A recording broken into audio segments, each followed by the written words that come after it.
Akasbani Imphal Nayani Devi na pau pajari ahanbada maru oiba pau Raija sida nongmada changdaba yadraba polamsing puba gari chama ngasi sumakatana security gi akanba section thawranga loinana Imphal tamna changlakre Board of Secondary Education Manipur na loba class 10 gi parikya ngasi nungthilpung omda aidoklagani Bharat amasung Pakistan gi military gi Director General singi mifam hojik numit ungba matungda pangthokani amasung Laibak sinba thungbada ngasi Buddha Purnima gi thauram mahusada gi leijarak laba lining laison gi chatna lonchat ka loinana pangtokli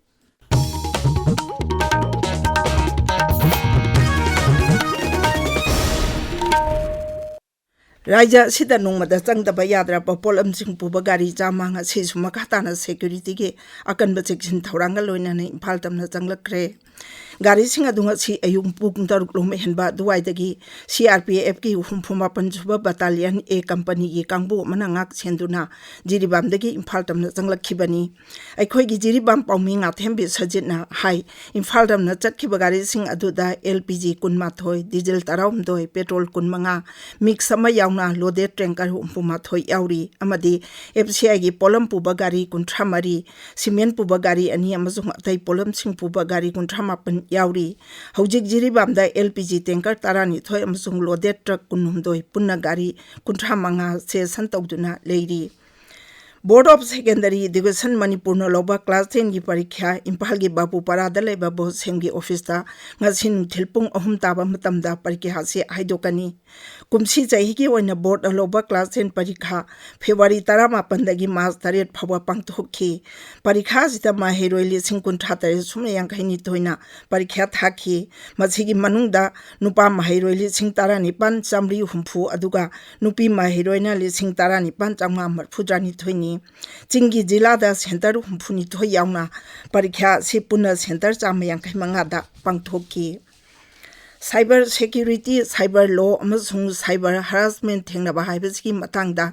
Nomagi Oba Awareness Program among us he Palace Compound Imphal Leba, Maharaj Bodhachandra College da Pangtokli, Bodhachandra College Amasung Manipur State Legal Services Authority Sinba, Taurama Sigi, Technical Sesanda, Cyber Crime Matangda, Kang Ahising Wangangani.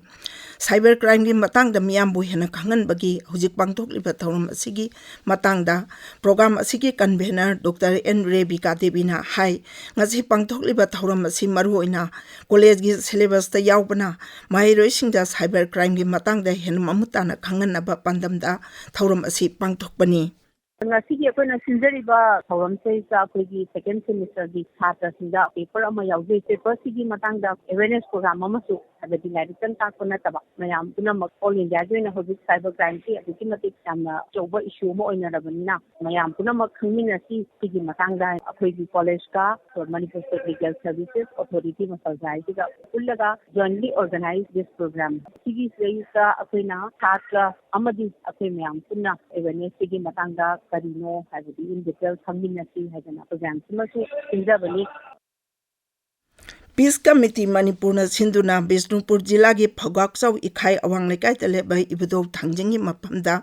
Raija Sida Santi Hanjilangna bai Irathani Thauram Pangthokre Thauram aduda Peace Committee Manipur gi luchingba amasung mafam adugi miyamna saruk yakhi Ngasi asi malem gi nursing gi numit asigi palan thauram Florence Nightingale gi mapung numit puning singduna amasung nursing na samaja sigi yaipana balori ba thaudangbo Singthaduna Singduna Manipur yauna Malengi leba kaya da paksana pangthokli kumsi jahi hiramna aikhoigi nursing aikhoigi tungi lambi nursing buning thina yengsinduna senmit longi mapangal phagat anba haibasini Manipur dasu Rims Nurses Association sinduna lamphel Imphal da leba Rims ki Jubilee Hall da pangthokli Malengi nursing gi numin alakpada nursing gi thaudangbu ikai khumnabu pagaloinana lujingba kaya na ya pawjel pirakli Thauram asi hauji Imphal ST lagi porom patale ba Jenims Hospital da hospital asigi doctor sing staff sing mapung oina nurse sing saruk yaduna pangthokli Thauram sing asida saruk yakhiba singna haksel gi lamda nurse singna kathokpaga loinana miyangwi amati khunai asigi damak lauriba thaudang sing thakhi Thauram asi raija sida leba tongan ma nurse singi institute singda su pangthoknari Tabiriba Pawasi Akasbani Imphal dagini Bharat अमसुंग Pakistan की military की director general Singh मिफम पांगथोकलगनी